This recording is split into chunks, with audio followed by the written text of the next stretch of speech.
اور امریکہ، روس اور اسرائیل کے بعد بھارت وہ چوتھا ملک بن گیا ہے جس نے اتوار کے دن ایک میزائل انٹرسیپٹر یعنی میزائل ڈیفنس سسٹم کا تجربہ کیا ہے، اور بھارت کے مطابق وہ خاصا کامیاب رہا ہے، جس کے بعد پاکستان کا بڑا اسٹرانگ ری ایکشن آیا ہے۔ ہمارے جو قومی سلامتی کے ہمارے جو سینئر ایڈوائزر ہیں، مشیر خارجہ ہیں سرتاج عزیز، انہوں نے کہا ہے کہ پاکستان اس معاملے کو انٹرنیشنل فورا پہ بھی اٹھائے گا، اور احتجاج کیا ہے کہ جناب یہ کوئی اچھی حرکت نہیں ہوئی بھارت کی طرف۔ اچھا، اب یہ بیسکلی ہوتا کیا ہے کہ اس سے جو اسٹریٹجک بیلنس ہے پورے خطے کا وہ ڈسرپٹ ہوتا ہے، اور وہ کیونکہ نیوکلیئر اسٹریٹجی میں چیز ہوتی ہے میڈ میوچل اشورڈ ڈسٹرکشن، ٹھیک ہے کہ جی ہم تو ڈوبیں گے تمہیں بھی لے ڈوبیں گے۔ میزائل اسی طرح کا ہے نا جیسے پیٹریوٹ میزائل، یہ جو میزائل انٹرسیپٹر سسٹم ہے، یو ایس کا پیٹریوٹ میزائل، رشیا کا S-300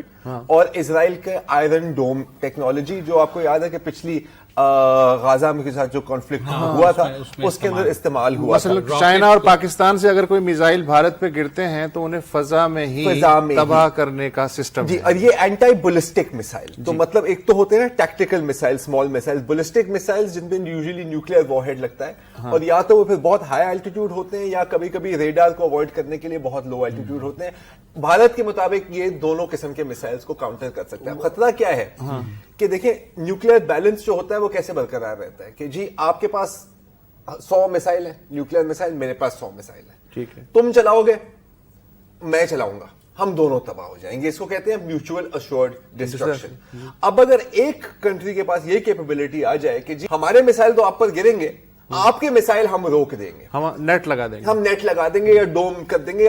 حالانکہ ڈوم ایک مس لیڈنگ ٹرم ہے، یہ بیسکلی ایک اینٹی میسائل ہے۔ آپ نے میسائل فائر کیا، انہوں نے ایک چھوٹا میسائل فائر کیا جو اس کو تباہ کر تیر سے تیر ٹکرائے گا، بیسکلی اس میں پریسیژن بہت کاؤنٹ کرتی ہے۔ اب پرابلم یہ ہے کہ اس کا یہ مطلب نہیں ہے کہ چلو آپ میسائل بنانا ہی روک دو، فائدہ کیا ہے؟ کیونکہ 100% افیکٹو کوئی چیز نہیں ہوتی، ٹھیک ہے۔ فرض کریں کہ 10 میسائل آپ نے فائر کیے، اس میں سے یہ 6 روک دے گی، 4 ہٹ کریں گے، تو اگر آپ نے 10 چاہتے ہیں کہ آپ کے پاکستان چاہے کہ میرے 10 میسائل نشانے پر گریں، تو اب آپ کو 100 میسائل کرنے پڑیں گے، جس کا مطلب ہے کہ جہاں آپ کو 1000 میسائل تھے اب آپ کو 10,000 چاہیے، خرچہ بڑھنا ہے۔ اچھا، یہ بات کس حد تک صحیح ہے کہ امریکہ نے ان کو بہت زیادہ اس ساری ٹیکنالوجی میں اسسٹ کیا ہے؟ میں اس میں کیونکہ پڑھ رہا تھا، اور میجر یہی ہے کہ یو ایس نے ان کو ساری زیادہ تر جو ہیلپ پرووائڈ کی ہے۔ I think that is 100% true۔ آپ کو یاد ہے پہلے بھی یہ بات ہو رہی تھی کہ یو ایس اینڈ چائنا کی،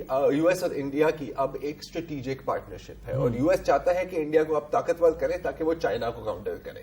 اس کا مطلب ہے کہ پاکستان اور چائنا اب اور بھی قریب ہوتے جائیں گے۔ اچھا، 1999 میں ان لوگوں نے اپنی پلاننگ شروع کی تھی کہ ہمیں بلسٹک میسائل ڈیفنس چاہیے، اس میں زیادہ ٹائم لگا، بیچ میں رشیا سے کچھ batteries S-300 anti missile system کی بھی نہیں، لیکن آئی ایم 100% شیور کہ جو اب یو ایس اور انڈیا کی کوآپریشن ہے تو وہ اینٹی میسائل ٹیکنالوجی کو بھی شیئر کریں گے۔ نتیجہ یہی ہے کہ جی آرمز ریس جو سب کانٹیننٹ میں ہے وہ اب اس سے بھی بڑی ایک خبر ہے آج کے میزائل سے بھی، جس پہ کہ پاکستانی میڈیا نے حسب معمول دھیان نہیں دیا۔ پچھلے مہینے ہوا یہ کہ ہندوستان نے ایک اپنی جو جوہری آبدوز تھی اس سے ایک K-4 میزائل چھوڑا، ٹھیک ہے، اور ہندوستان نے یہ اعلان کیا کہ ہم باضابطہ طور پہ جو اگر ایٹمی جنگ ہوتی ہے تو اس میں سیکنڈ سٹرائک کیپیبلٹی حاصل کر چکے ہیں۔ سیکنڈ سٹرائک کیپیبلٹی یہ ہوتی ہے کہ فرض کریں ہندوستان نے پاکستان پہ حملہ کیا اور اس کے سارے میزائل جو زمین پہ نصب تھے وہ سب ختم کر دیے، ٹھیک ہے،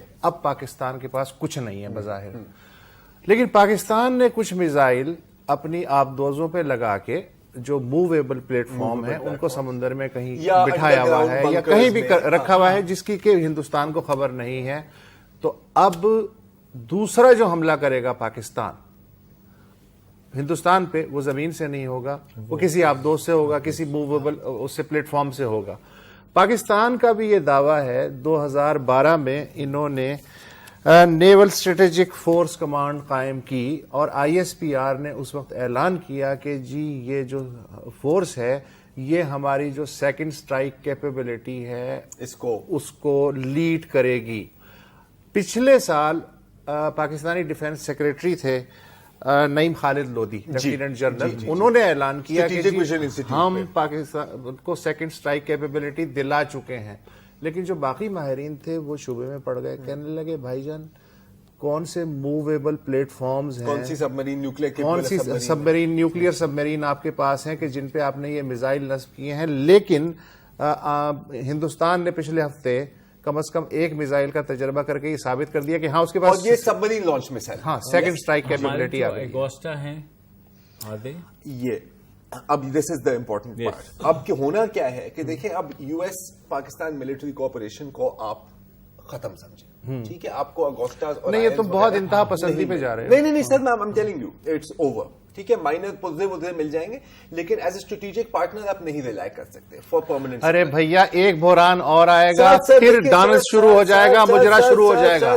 سر ٹرانزیکشنل ریلیشن شپ اور اسٹریٹجک پارٹنرشپ میں بہت بڑا فرق ہوتا ہے. ٹرانزیکشنل ریلیشن شپ ایک سودا یا جیسے بقول آپ کے ایک مجرے پر مبنی ہوتا ہے. اسٹریٹجک پارٹنرشپ ایک لانگ ٹرم ریلیشن شپ ہوتی ہے، ون نائٹ اسٹینڈ نہیں ہوتا. چلے وہ سال میں کب اسٹریٹجک پارٹنرشپ ملی ہے بائی دا وے امریکہ کی طرف سے پاکستان کو؟ ہمیشہ اسائنمنٹ بیسڈ ہی کام ملا ہے. تو میں کب کہہ رہا ہوں کہ اسٹریٹجک پارٹنرشپ ہاں تو نہیں ہوگی سر، نہیں، لیکن پہلے انڈیا کے ساتھ اسٹریٹجک پارٹنرشپ نہیں تھی. It is now different. Long term plans are going in نہیں وہ ٹھیک ہے، لیکن جب 9/11 کے بعد پاکستان کے ساتھ بھی تو ایک اسٹریٹجک پارٹنرشپ بنی تھی نا. اور مجھے یاد ہے ہلری کلنٹن جب بطور سیکرٹری آف اسٹیٹ یہاں آئی تھی تو انہوں نے کہا تھا کہ ہاں ہم سے پچھلی دفعہ غلطی ہو گئی. ہم تو یار دعا مانگتے رہتے ہیں یا اللہ اس علاقے میں کوئی ایسا بحران بھیج کر دوبارہ ہماری پارٹنرشپ قائم. وہ دیکھیں سر ہوگی بھی صحیح نا، it will be a flash in the pan. یہ ایک الگ بات ایسی ہوگی. I think what you are going to see recent coming days میں کہ آپ کو چائنا سے سب مرین کلر ٹیکنالوجی لینی ہے. اس کا مطلب آرمز ریس آن ہے، آرمز ریس آن ہے، اور اس کے بعد کس کی کمر پہلے ٹوٹتی ہے دیکھیں گے. یہ بالکل وہ cold war strategy U S اور یو ایس. مجھے وہ پی ٹی وی اسپورٹس کا وہ آ رہا ہے گیم آن ہے،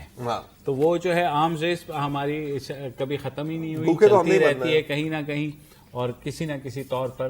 فی الحال پروگرام کا وقت